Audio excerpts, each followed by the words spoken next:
Partisë Republikane, zotit Fatmir Mediu.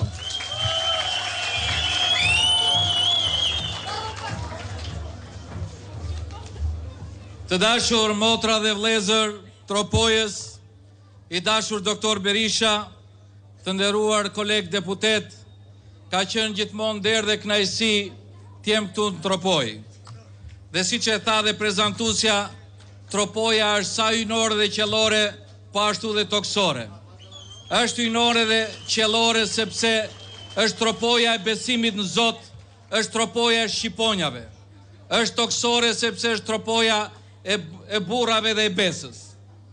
Por motra dhe vlezër, sot Shqipëria është në jutë kryq vërtet, ku duhet vendosim ne për të ardhmen tonë, në respekt të prindërve tanë dhe fëmijëve tanë dhe për fatin e Shqipërisë.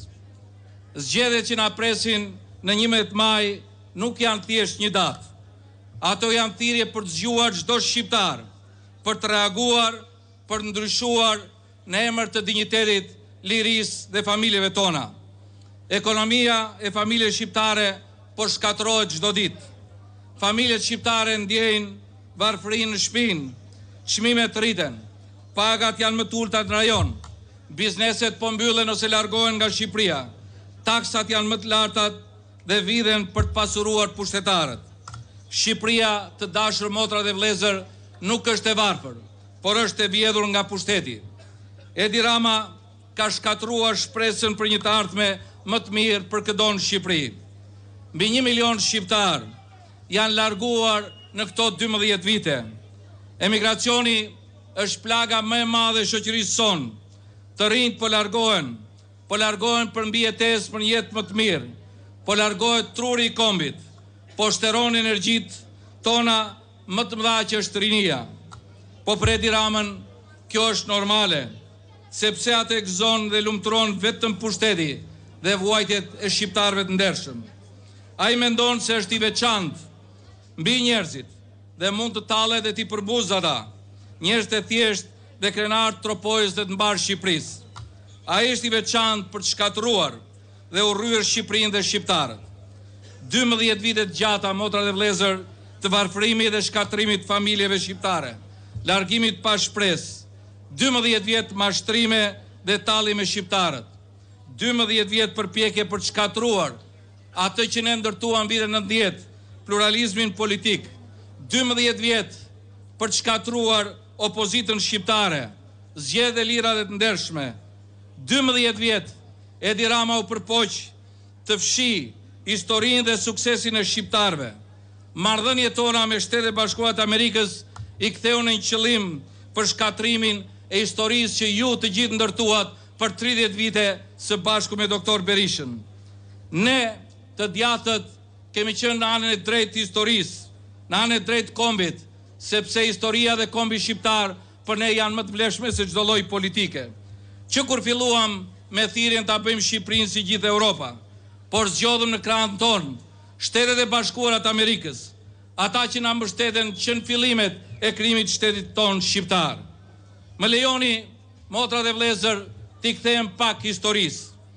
Kujtoj gjithë secilin që në vitin 1991, në sheshin Skënderbej, sekretari i shtetit James Baker në krah me doktor Berishën deklaronte do mbështiste Partinë Demokratike dhe demokracinë shqiptare.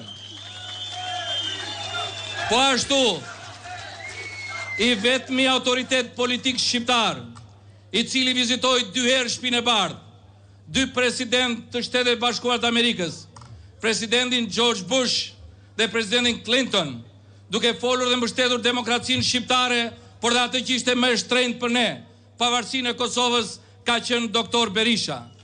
Po ashtu, ishte doktor Berisha që në krah të presidentit Bush u dhanë shqiptarëve në vitin 2007 2 sjarriqe të mëdha, Shqipëria në NATO dhe Kosova e pavarur. Negociuam marrëveshje stabilizim asocimit, liberalizuam vizat për të bashkuar familjet shqiptare. Por Edi Rama, pa dyshim, nuk mund ta pranonte këtë realitet. Ai nuk ka qenë pjesë asnjë veprimi i cili të ketë ardhur në interes Shqipërisë. Prandaj, donte ta fshinte këtë pjesë të historisë politike, sepse për të historia e Shqipërisë është vetëm historia e Edi Ramës. Prandaj bëri çdo gjë që ishte e mundur, që marrëdhënia me Shtetet e Bashkuara të Amerikës t'i shkatronte duke sulmuar opozitën shqiptare dhe duke sulmuar doktor Berishën. Por ja ku jemi prapë sot këtu, me miq tan amerikan në krah, njerëzit që bën historinë e Amerikës duke kthyer presidentin Bush, presidentin Trump në fitoren e tij më të madhe. Ja ku jemi prapë me Parlamentin Evropian, me Partitë Popullore, me Kongresin Valencia, të cilët në mënyrë të qartë kërkuan zgjedhje të lira dhe të ndershme në Shqipëri dhe nuk do pranojnë që Edi Rama të manipulojë dhe të vjedhë shqiptarët, manipulojë dhe të vjedhë zgjedhjen në Shqipëri. Motra dhe vëllezër, arma më e fuqishme kundër çdo sistemi të kalbur dhe të korruptuar është vetëm vota juaj. Vota është dinjitet, vota është liri, vota është forca juaj. Vota është për t'i dhënë fuqi zërit e bindjes tuaj, për t'i thënë mjaft varfërisë dhe mashtrimit. Asnjëherë mos e shisni votën, asnjëherë mos lejoni që të blihet vota, sepse vota është e shenjtë, është pjesë lirie, nuk ka asnjë çmim, ashtu siç nuk ka çmim sakrifica e prindërve tan dhe nuk ka çmim e ardhmja e fëmijëve tan. Zoti na ka falur jetën dhe lirinë. Ai na i ka falë për të jetuar, për ndërtuar lumturinë këtu, në këtë tokë që quhet Tropoj dhe Shqipëri. Ne jemi shqiptar dhe me krenari duhet themi, jemi patriot dhe patriotizmi nuk është thjesht një ndjenjë, por është një vlerë e jashtëzakonshme.